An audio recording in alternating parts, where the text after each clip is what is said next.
नमस्ते दोस्तों, मास्क उतारो जी में आप सबका स्वागत है। आज का एपिसोड हम बात करने वाले हैं एक ऐसे पॉलिटिकल जर्नलिस्ट की, जिनका नाम सुनते ही पॉलिटिकल सर्कल्स में एक अलर्टनेस आ जाती है, हड़बड़ी-सी मच जाती है। इनका नाम है आदेश रावल जी। नमस्कार आदेश जी। नमस्ते Payal ji. Thank you so much for taking out time. बात ये है कि इनके बारे में जो एक नैरेटिव सेट हो गया है कि ये इनकी नजदीकियां बहुत है कांग्रेस के साथ। अब ये एक नैरेटिव सेट हुआ है कि ये सच में है, हम इसको भी डिकोड करेंगे। प्लस कांग्रेस का प्रेजेंट क्या है और फ्यूचर क्या दिख रहा है इनको, उसके बारे में बात करेंगे। And in brief we'll talk about Modi ji 11 years का इनका क्या इनके व्यू है, क्या रियलिटी है अकॉर्डिंग टू हिम, वो क्या सोचते हैं इसके बारे में। And is BJP winning the narrative war और are they winning the social media war, इसके बारे में डिस्कस करेंगे।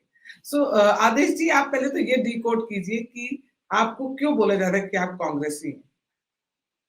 मैं 2007 से कांग्रेस पार्टी कवर कर रहा हूँ।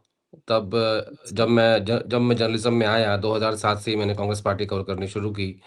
और स्टार्टिंग में जब आप रिपोर्टर हो तो आपके पास चॉइस नहीं होती कि आपको क्या कवर करना है, और ना ही इतनी समझ होती है। तो एडिटर इन चीफ थे उस वक्त हमारे हरीश गुप्ता जी। हरीश गुप्ता जी ने एक यंग रिपोर्टर को कहा कि आप मेन रिपोर्टर को असिस्ट कीजिए, और आप पहले एक स्टार्टिंग के कुछ 1-2 महीना मुझे बीजेपी भी कवर करने के लिए कहा गया। तो उसके बाद मेरी बीट चेंज कर दी गई। तो 2007 के एंड आते-आते मुझे कांग्रेस पार्टी में एक सीनियर रिपोर्टर को असिस्ट करने के लिए भेज दिया गया। तो वहाँ से शुरुआत होती है ये, और कवर करते-करते 2014 तक, जब तक सरकार कांग्रेस पार्टी की रही, तब तक तो बहुत कम एक्सेस मिलता था, क्योंकि जब सत्ता होती है तो आसानी से आप नेताओं के नज़दीक नहीं जा सकते, क्योंकि मैं उस वक़्त बहुत जूनियर रिपोर्टर था, और जो आज बड़े-बड़े एडिटर इन चीफ हैं, पॉलिटिकल एडिटर हैं, वो सब जो है कांग्रेस पार्टी कवर किया करते थे। तो मुझे अपना स्पेस क्रिएट करने का मौका मिला लगभग 2016 के बाद। 17 के आसपास जब मैंने लिखना शुरू किया ट्विटर के ऊपर और इन्फॉर्मेशन डालनी शुरू की, तो वो मतलब आहिस्ता-आहिस्ता करते-करते होता चला गया। और आज लोग कह रहे हैं कि मैं कांग्रेस पार्टी का नज़दीकी नहीं हूँ, मैं ये कहूँगा कि मेरा सब्जेक्ट है वो। देखिए, अच्छा। जैसे जैसे टीचर होते हैं, एक टीचर सब सब्जेक्ट नहीं पढ़ा सकता। वो इंग्लिश के अलग हैं, मैथमेटिक्स के अलग हैं, साइंस के अलग हैं। ऐसे ही डॉक्टर हैं। डॉक्टर भी ऑर्थो अलग है, सर्जन अलग है, फिजिशियन अलग है, ठीक है ना? गायनी अलग हैं। तो उन सब की एक्सपर्टीज़ होती है। ऐसे ही एक जर्नलिस्ट वो सारी पॉलिटिकल पार्टीज़ को कवर नहीं कर सकता। तो शुरुआत जैसे मैंने बताया 2007 से हुई, और करते-करते यहाँ तक आ गए। आज 18 साल से मैं कांग्रेस पार्टी कवर कर रहा हूँ, और उनके काम करने के तरीके को समझता हूँ। वो पार्टी कैसे काम करती है ये जानता हूँ। उनकी चीज़ों को डिकोड कर लेता हूँ। कोशिश करता हूँ, पूरा तो नहीं कर पाता। लेकिन इसके पीछे की जो असली वजह है वो ये है कि लोगों को लगता है कि नहीं, ये एकदम से हो गया। एकदम से नहीं होता, सालों लगते हैं। 18 साल लगे मुझे एक अपने सब्जेक्ट को समझने में। मैं कांग्रेस पार्टी को एज़ अ सब्जेक्ट लेता हूँ, क्योंकि मुझे लगता है कि कांग्रेस पार्टी एक बहुत वाइड सब्जेक्ट है, उसको समझना, उसके नेताओं को समझना, राज्य के नेताओं को समझना, और दिल्ली की लीडरशिप को समझना, ये बहुत बहुत बड़ा काम है। तो अभी भी हर दिन रोज़ कोशिश करता हूँ कि कुछ नया सीखूँ, कुछ नया करने की कोशिश करूँ, और कैसे कांग्रेस पार्टी को और समझूँ, और समझ के जनता को बताऊँ कि ये है कांग्रेस पार्टी। तो ये मेरी कोशिश रहती है। तो चलिए अब डिकोड करते हैं कांग्रेस को। आप हुँ। बताइए, जब खरगे जी इनके प्रेसिडेंट है, पर हर बात पे वो कहते थे हाई कमांड बताएंगे, हाई कमांड बताएंगे। तो खरगे जी की क्या पोजीशन है, रियल पोजीशन बताइएगा। Let's be very Frank, and जो रियलिटी है उसको डिस्कस करते हैं। खरगे जी क्या है? इज ही मैं just a nominal head, a paper head, और व्हाट पायल मैं is he? Frankly he discuss करता हूँ, मैं कोई लाग-लपेट से बात नहीं करता हूँ।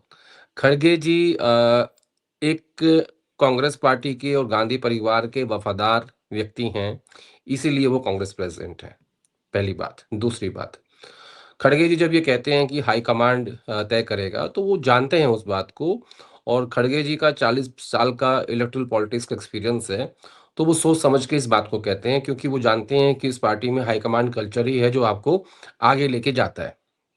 तो ऐसा नहीं है कि वो अनजाने में बोलते हैं, और खड़गे जी कि जो उनकी लॉयल्टी है टुवर्ड्स गांधी परिवार, जिस वजह से वो राज्यसभा में एलओपी के नेता हैं, जिस वजह से वो कांग्रेस प्रेसिडेंट हैं, जिस वजह से उनके बेटे जो हैं वो कैबिनेट मंत्री हैं कर्नाटका में, जिस वजह से उनके दामाद जो हैं वो सांसद हैं, ठीक है? तो एक लंबी फ़हरिस्त है, तो ये आपको कहीं न कहीं जो आपकी लॉयल्टी होती है राजनीतिक पार्टियों में, चाहे कोई भी पार्टी हो, चाहे बीजेपी हो, चाहे कांग्रेस हो, चाहे समाजवादी पार्टी हो, चाहे आरजेडी हो, चाहे टीएमसी हो, हर हर इन पार्टियों में आपको लॉयल्टी ही आगे लेके जाती है। जो सुप्रीम लीडरशिप होती है किसी भी पार्टी की, वो आपसे एक ही चीज़ चाहती है, वफ़ादारी।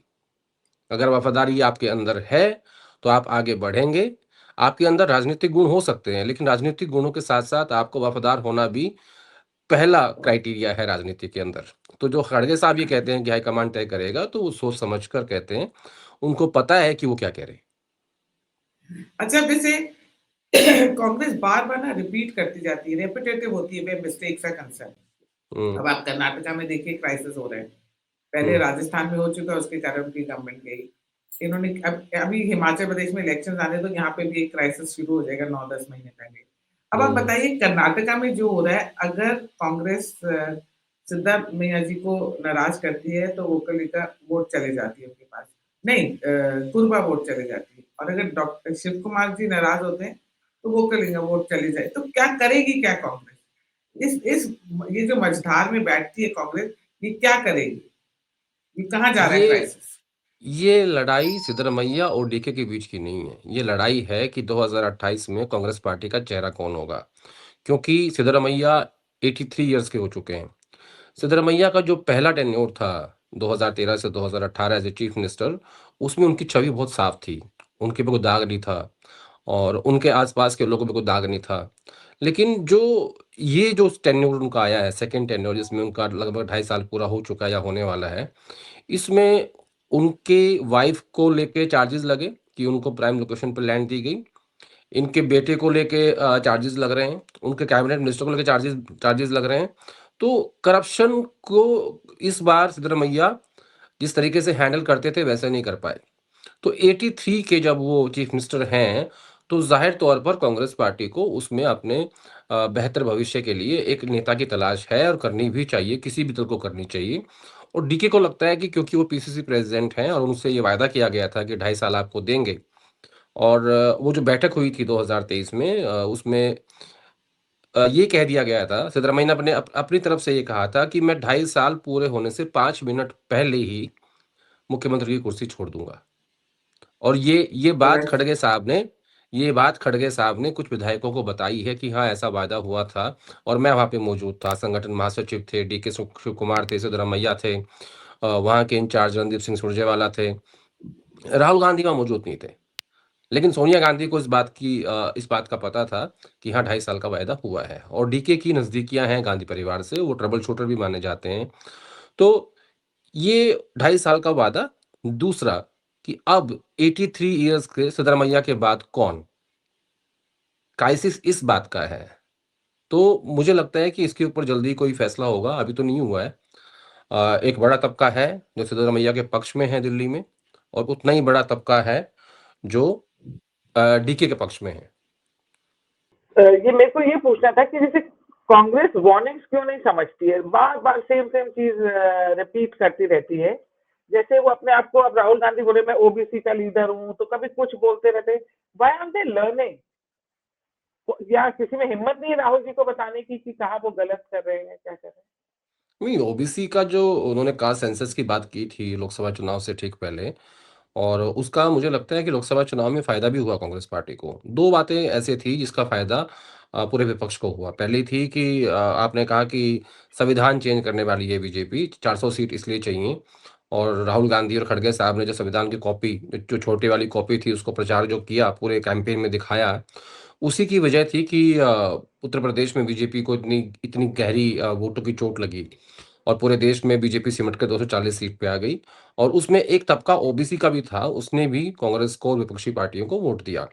तो ऐसा नहीं है कि कास्ट सेंसस के जो जो नारा था उसने काम नहीं किया, काम किया। बल्कि मैं उल्टा कहूँगा अभी हाल के बिहार के चुनाव में राहुल गांधी ने ओबीसी की बात नहीं करी। उन्होंने ओबीसी को छोड़ दिया। उन्होंने कहा कि हम ईबीसी की बात करेंगे, ईबीसी का मैनिफेस्टो लॉन्च किया। तो जो स्ट्रैटेजिस्ट थे, जो बिहार में काम देख रहे थे, उनको ये लगा कि हम ईबीसी पे काम करेंगे, तो उन्होंने ईबीसी का मैनिफेस्टो लॉन्च कर दिया। राहुल गांधी, खड़गे साहब, तेजस्वी यादव, इन सब ने लॉन्च किया। लेकिन जो उनके रणनीतिकार थे वो ये भूल गए कि ईबीसी का जो पूरा वोट बैंक है नीतीश कुमार के पास है। यादव यादव जो ओबीसी का चंक है वो आरजेडी के पास है, लेकिन जो ईबीसी का मेजर मेजर वोट बैंक है वो नीतीश कुमार के पास है। तो इन्होंने ईबीसी के चक्कर में ओबीसी को छोड़ दिया। इनको लगता है कि हम लैंडलेस ओबीसी और ईबीसी की बात करेंगे, लेकिन जो जो जो जिनके पास लैंड है या जो सक्षम ओबीसी है हम उसकी बात नहीं करेंगे।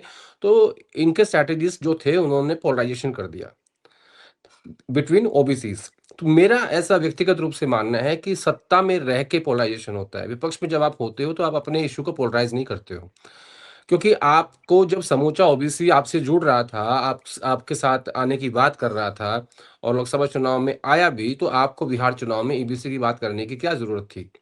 और आपने ओबीसी का जिक्र ही नहीं किया।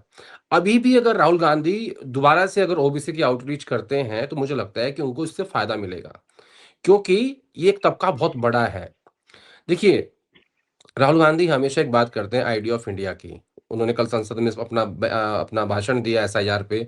उसमें भी उन्होंने कहा कि एक एक गमछा है, उस गमछे में 3 धागे हैं, तो वो एक आइडिया ऑफ इंडिया है, वो फैब्रिक है हिंदुस्तान का। अक्सर वो ऐसी बातें करते हैं। तो आइडिया ऑफ इंडिया में मुझे लगता है कि उनके साथ 2 वोट बैंक ऐसे हैं जो बिल्कुल उनसे जुड़ गए हैं, दलित और मुसलमान। और कुछ आया था ओबीसी, लेकिन जब से उन्होंने ओबीसी की बात करनी बंद की है, वो उनसे छिटक गया है। तो अगर ये चाहते हैं, देखिए, अगर बीजेपी 80-20 यानी मुसलमान और हिंदू की बात करती है तो वो 80-20 होता है। अगर आप जातियों में 80-20 करना चाहते हैं तो आपको ओबीसी की बात करनी पड़ेगी, तो फिर 80-20 जातियों का हो जाएगा। तो इनकी जो स्ट्रैटेजिस्ट थे बिहार में, उन्होंने इनको रास्ते से भटका दिया। इसको मैं ऐसे देखता हूँ। आप अपने हर इंटरव्यू में जय जगत की बात करते हैं और ये कि किस कदर कांग्रेस को अंदर ही अंदर खा रही है, मतलब कांग्रेस के अंदर के लोग ही कांग्रेस को इतना नुकसान पहुंचा रहे हैं, क्या है ये बात? देखिए, ये बात फिर से शुरू होती है 2007 से। जब मैं 2007 में जर्नलिज्म में आया तो मैंने देखा, तो उसी वक्त राहुल गांधी को यूथ कांग्रेस का इंचार्ज बनाया गया था। ठीक है, उनके उनके अंडर वो राजनीति में तो आ चुके थे, सांसद थे, लेकिन संगठन में जो उनको काम दिया गया था वो दिया गया था यूथ कांग्रेस का। तो उस वक्त 2 ग्रुप होते थे, 2 ग्रुप थे। पहला ग्रुप था भंवर जितेंद्र सिंह का ग्रुप, जिसमें ठाकुर लॉबी थी, और एक तरफ था सचिन राव और मीनाक्षी नटराजन का ग्रुप, जिसमें अ, ये लोग इलेक्शन सिस्टम लेके आए कि हम यूथ कांग्रेस में इलेक्शन सिस्टम लेके आएंगे ताकि आम घरों के बच्चों को, जो साधारण परिवार से आते हैं, उनको भी मौका मिले। ले आए, और लंबा समय आज तक भी चुनाव चल रहा है। लेकिन इन 18 सालों में यूथ कांग्रेस, जो कांग्रेस पार्टी की सबसे बड़ी संगठन की शक्ति थी, वो खत्म हो गई है। आज उसके पास कुछ भी नहीं है। इंदिरा गांधी जब 1977 में हारी तो यूथ कांग्रेस ही थी जो उनको वापस ले आई थी। आज जितने बड़े नेता कांग्रेस पार्टी के पास हैं, इन पिछले 18 साल को अगर मैं छोड़ दूं, तो उन सब को यूथ कांग्रेस ने पैदा किया है। आज यूथ कांग्रेस बारूद थी, कांग्रेस पार्टी तोप थी। दोनों मिलके फायर करते थे तो कॉम्बिनेशन बनता था। आज बारूद है नहीं का पार्टी के पास, सिर्फ तोप तोप है। तो ये इलेक्शन सिस्टम जो ये लेके आए सचिन राव, मीनाक्षी नटराजन, इनको मैं जय जगत कहता हूँ। अब जय जगत आया कहाँ से? जय जगत यहाँ से आया कि सचिन राव एक ट्रेनिंग कैंप चलाते हैं। वो ट्रेनिंग के अध्यक्ष भी हैं, चेयरमैन भी हैं डिपार्टमेंट के। और उनका एक कैंप है जिसमें वो कहते हैं कि हम ओबीसी की बात नहीं करेंगे, हम मुसलमान की बात नहीं करेंगे, हम किसी एक वर्ग की बात नहीं करेंगे, समूचा जगत हमारा है। जय जगत वहां से आता है। तो जय जगत ने सिस्टमैटिकली सिस्टम को कैप्चर किया है। और मैं ऐसा मानता हूं कि आज जो स्थिति यूथ कांग्रेस की है, जो मैंने अपनी आंखों से पिछले 18 साल में देखा है, आ, उसके पीछे सिर्फ यही लोग हैं। इन लोगों ने सिस्टमैटिकली उस सिस्टम को मारा है। और सचिन राव अपने ट्रेनिंग कैंप में कहते हैं ये बात कि इस कांग्रेस को जाना होगा और नई कांग्रेस को आना होगा। मैं इस बात से इत्तेफाक नहीं रखता। इसलिए नहीं रखता, ही मेरी व्यक्तिगत राय है, क्योंकि किसी भी इतनी बड़ी पुरानी पार्टी को, इतनी बड़ी पार्टी को आप ऐसे नहीं मार सकते। अगर आप किसी की बात से सहमत नहीं हैं, आप किसी विचारधारा से सहमत नहीं हैं, आप किसी लीडर से सहमत नहीं हैं, तो वो एक कारण हो सकता है। लेकिन किसी किसी भी पॉलिटिकल पार्टी को एक दिन से आप चेंज नहीं कर सकते हो। दूसरा, ये कोई बायोलॉजी की लैब नहीं है कि आप यहाँ पे टेस्ट करेंगे, एक्सपेरिमेंट्स करेंगे। एक्सपेरिमेंट करते करते आप 3 लोकसभा चुनाव हार चुके हो। सिर्फ 3 राज्यों में आपकी सरकार है, 1-2 दक्षिण भारत में, 1 उत्तर भारत में। तो कितना और एक्सपेरिमेंट की आवश्यकता है? ये है जय जगत। तो इस जय जगत ने पहले यूथ कांग्रेस को निपटाया, वो अपने घर बैठी हुई है, मतलब कोई नहीं है। और अब भी जय जगत के लोग जो हैं सिस्टमैटिकली भारतीय राष्ट्रीय कांग्रेस में अलग अलग महत्वपूर्ण पदों पे बिठा दिए गए हैं, और अब मेन कांग्रेस की बारी है। आपको नहीं लगता कभी कभी, जैसे मुझे बहुत स्ट्रेंज लगता है कि जब एक नेशनलिज्म और एक पेट्रियोटिज्म, इसका एक माहौल बना हुआ है, एक हिंदुत्व का भी माहौल बना हुआ है, पर नेशनलिज्म का बहुत माहौल है। और राहुल गांधी जब ये कन्हैया कुमार, संदीप सिंह जैसे लोगों के साथ दिखते हैं जो इतने लेफ्टिस्ट हैं, मतलब वो और साथ में बोलते कुछ और है, करते कुछ और है, मनुवाद पे बातें करेंगे, हिंदुत्व को क्रिटिसाइज करेंगे, हिंदू रिलीजन को, धर्म को, और साथ में वहीं पे दिखाते हैं कि कन्हैया अपना घर जब कर रहा है तो उद्घाटन कर रहा है उसका, तो वहां पे पूजा कर रहा है। बहुत ना कंफ्यूज सा एक वो राहुल गांधी के ये जो साथी हैं दिखते हैं, और कुछ भी बोलते हैं, और ये कहीं ना कहीं मुझे ऐसा लगता है जैसे सिर्फ ट्रोल करने के लिए रखे हैं। कन्हैया कुमार क्या बेनिफिट कर रहा है राहुल गांधी? देखिए, मैं व्यक्तियों की बात नहीं करना, पायल, मैं व्यक्तियों की बात नहीं करना चाहता। मैं आपको एक बात बोल देता हूँ। राहुल गांधी के बारे में सब लोग जानते हैं कि वो गरीबी को लेके बहुत कंसर्न रहते हैं और बहुत प्रभावित होते हैं उन लोगों से जो गरीबी की बात करते हैं। तो इस बात को कुछ लोगों ने समझ लिया कि नहीं, राहुल गांधी जो है इस बात को बहुत लाइक करते हैं। अब कांग्रेस पार्टी का जो मूल रूप था, वो मूल रूप क्या था कि कांग्रेसी जो नेता थे पहले के, जो सोनिया गांधी के कांग्रेस से आते हैं, वो बड़ी गाड़ी में चलते थे, उनके पास आसपास 2-4-5 कमांडो होते थे, 5 स्टार में रुकते थे, ठीक है, सिंगल मॉल्ट पीते थे। तो ये कांग्रेस राहुल गांधी को पसंद नहीं आई। तो लोगों ने जब स्टार्टिंग में क्या किया कि अगर किसी ने रोलेक्स पहनी हुई है तो वो उसको उतार देता था, अपनी गाड़ी में रख के, तब तब उनसे मिलने जाता था। तो ये जो नई कांग्रेस डेवलप हुई राहुल गांधी के सामने, वो उन्होंने क्या किया कि नया कुर्ता खरीदा, उसमें छेद कर दिया, नया शूज खरीदा, उसमें छेद कर दिया। तो बेसिकली राहुल गांधी से मिलने के लिए एक अलग वार्डरोब सेट कर दिया गया कि ये देखो, ये गरीब लोग हैं, ठीक है। दूसरा दूसरा दूसरा उन्होंने उनकी उस बात को पकड़ लिया कि इनको गरीब लोगों से बड़ा अटैचमेंट है। फिर उन्होंने कहा कि हम तो इतने गरीब हैं कि हमारे पास घर चलाने के पैसे नहीं है। तो वो एक कॉर्पोरेट कल्चर ले आए कि इनको सैलरी दो। पॉलिटिकल पार्टीज में किन लीडर्स को सैलरी मिलती है? तो इस कांग्रेस पार्टी में, इस नई कांग्रेस में बहुत सारे लोग ऐसे जिनको सैलरीज मिलती हैं। तो जिनको सैलरी मिल रही है उनको वो गरीब मान रहे हैं, क्योंकि वो पार्टी का नमक खा रहे हैं। और जिनको नहीं मिल रही है उनको वो करप्ट मान रहे हैं। एक ऐसा सिस्टम बना दिया गया उनके दिमाग में, उनके आसपास। और इनको लगता है कि जो जो गरीब है, जिसके पास खाने के लिए रोटी नहीं है, वो पार्टी से सैलरी लेकर रोटी खा रहा है, और जो कांग्रेसी हैं जो अपना काम धंधा करते हैं, नेतागिरी करते हैं, वो सब करप्ट हैं। तो एक एक ऐसा सिस्टम डेवलप करके उनके दिमाग में बिठा दिया गया है। और बहुत सारे नेता ऐसे हैं जो कहते हैं बंद कमरों में कि राहुल गांधी इस देश के सबसे बड़े लेफ्ट के नेता हैं। तो मैंने ना तो मैं अक्सर कहता हूँ इसमें कि जो राहुल गांधी हैं, बेसिकली वो लेफ्ट के नेता तो हैं, लेकिन जो कांग्रेसी हैं, जो सेंटर में होने चाहिए थे, वो बाहर बैठे हुए हैं। और जो लेफ्ट वाले हैं वो सेंटर में हैं, और जो जय जगत है वो पार्टी चला रहे हैं। तो कांग्रेस का जो पूरा सिस्टम है वो बिगड़ा हुआ है, उसको स्ट्रीमलाइन करने की आवश्यकता है। अब वो कौन करेगा, कैसे करेगा, कहाँ से इसकी शुरुआत होगी, और इसकी शुरुआत जो भी करेगा उसको बहुत बड़े नुकसान भी होगा, क्योंकि वो एक इतने बड़े सिस्टम को छेड़ने जा रहा है। ये वैसा है कि आप मधुमक्खी के छत्ते में हाथ डाल रहे हो। तो ये समस्या अगर है। हम बात करते हैं राहुल और प्रियंका गांधी की, मुझे कल मैं पार्लियामेंट में देख रही थी जब वंदे भारत के ऊपर बहस छिड़ी थी, तो मुझे राहुल गांधी ने वंदे मातरम पे बात ना करके वो कहीं और ही बात को लेके चले गए, वोट चोरी। नहीं नहीं नहीं नहीं नहीं नहीं नहीं मेरी बात राहुल गांधी को एसआईआर पे बात करनी थी। प्रियंका गांधी को वंदे मातरम पे बात करनी थी, जो कि परसों हुई थी। तो 10 घंटे निर्धारित किए गए थे वंदे मातरम के लिए, जिसके ऊपर प्रियंका गांधी ने अपनी स्पीच दी पार्लियामेंट के अंदर, गौरव गोगोई ने दी। और एसआईआर, क्योंकि जो चुनाव सुधार की बात हो रही है, वोट चोरी की बात हो रही है, उसके ऊपर राहुल गांधी की स्पीच थी। तो दोनों टॉपिक अलग थे और पहले अलग से से, हाँ। तय था। हाँ, अच्छा, हाँ। नहीं, what I meant was, I wanted to tell you was कि जो मेरे को दिखा कि राहुल गांधी की जो स्पीच है ना, स्ट्रक्चर्ड नहीं लगती। वो इधर जा रही, फिर इधर जा रही, फिर उधर चले जाती, फिर इधर चले जाती है। मेरे प्रियंका गांधी को मैंने देखा कि वो जिस तरीके से बात करी, उन्होंने स्टेप बाय स्टेप हर चीज समझाया, स्ट्रक्चर्ड लग रही थी, कॉन्फिडेंट लग रही थी। राहुल गांधी की स्पीच क्यों इधर से उधर, इधर यहाँ से नॉर्थ से वेस्ट देखिए चली जाएगी, वेस्ट से, हाँ। देखिए दोनों बहन भाई में कंपैरिजन नहीं हो सकता और ना हमें करना चाहिए। और दोनों बहन भाई एक जैसे हों ये भी पॉसिबल नहीं है। दोनों अलग अलग पर्सनालिटीज़ हैं, अपने अपने हिसाब से सोचते हैं, अपने अपने नज़रिए से राजनीति को देखते हैं।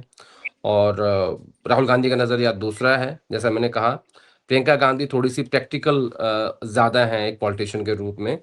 और उनकी हिंदी बहुत सरल सहज है, लोगों से जुड़ती है, लोगों की भाषा बोलती हैं, तो इसलिए ज़्यादा अच्छी लगती हैं आपको। राहुल गांधी के जो विषय हैं वो थोड़े व्यापक हैं। वो संविधान की बात करेंगे, वो अडानी अंबानी की बात करेंगे, वो चीन की बात करेंगे, वो आइडिया ऑफ इंडिया की बात करेंगे। ठीक है, तो दोनों में बहुत सारे चीज़ें अलग हैं।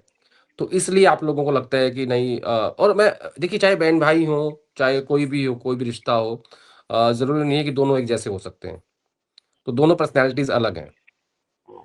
अच्छा, आरजेडी में एक सारा इल्जाम, सारी चीजें, पूरा ब्लेम कांग्रेस पे डाल दिया कि उसके कारण पायल लास्ट अंबानी क्वेश्चन को। लेंगे, ठीक है, मुझे निकलना है फिर। हाँ, हाँ, ठीक है। ऐसा है तो आपको लगता है कि अखिलेश भी अब डरेंगे, थोड़ा घबराएंगे कांग्रेस के साथ कोलिशन बनाने में?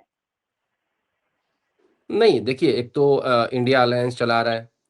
दूसरा, अखिलेश यादव को जो 36-37 सीटें आई हैं लोकसभा चुनाव में, उसमें बहुत बड़ा योगदान कांग्रेस पार्टी का है।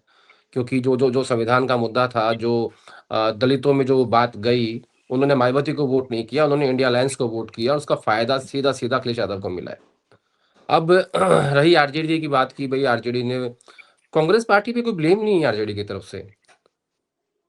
वहाँ वहाँ पे जिस तरीके से चुनाव लड़ा गया है कि जो 10,000 रुपए चुनाव के बीच में सरकारी घूस लोगों के खाते में, महिलाओं के खाते में भेजी गई, उसको जस्टिफाई नहीं कर सकते और ना ही किया जाना चाहिए।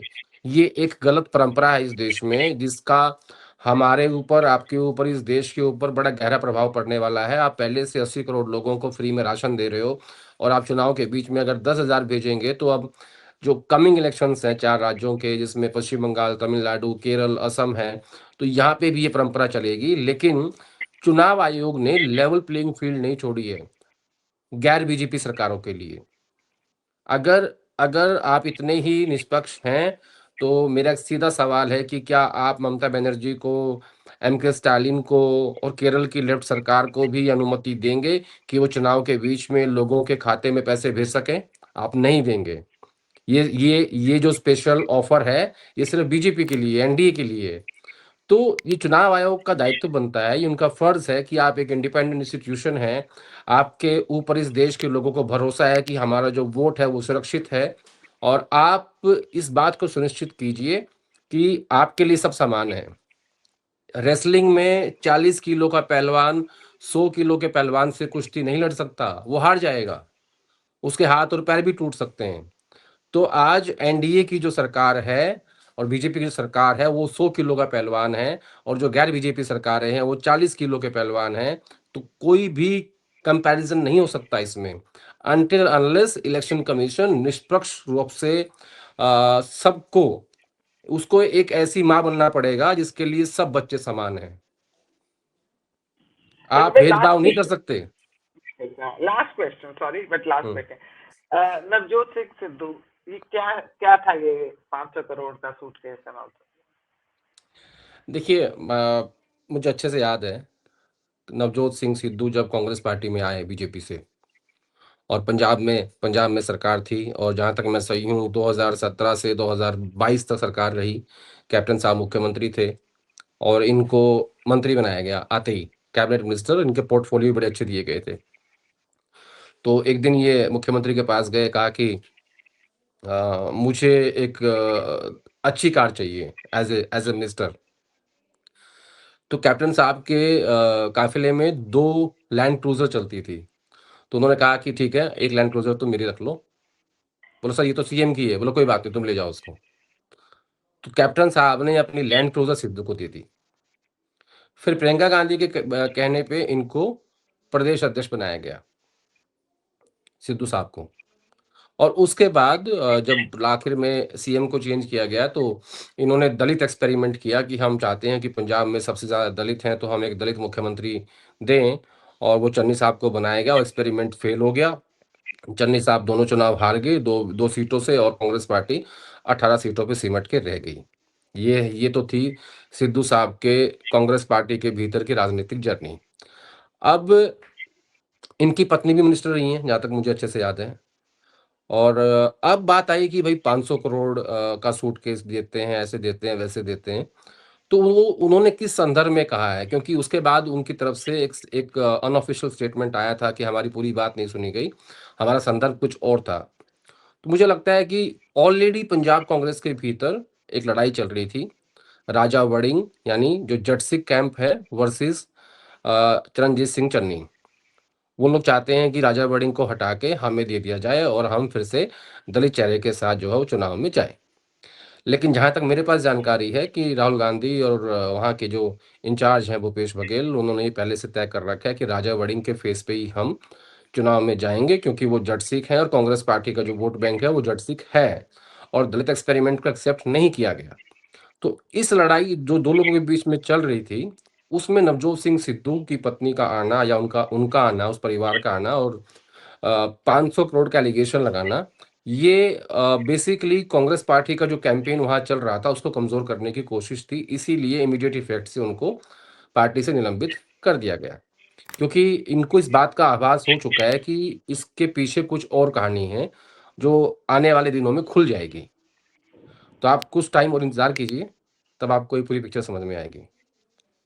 थैंक यू सो मच, बहुत बहुत धन्यवाद, आपने समय निकाला।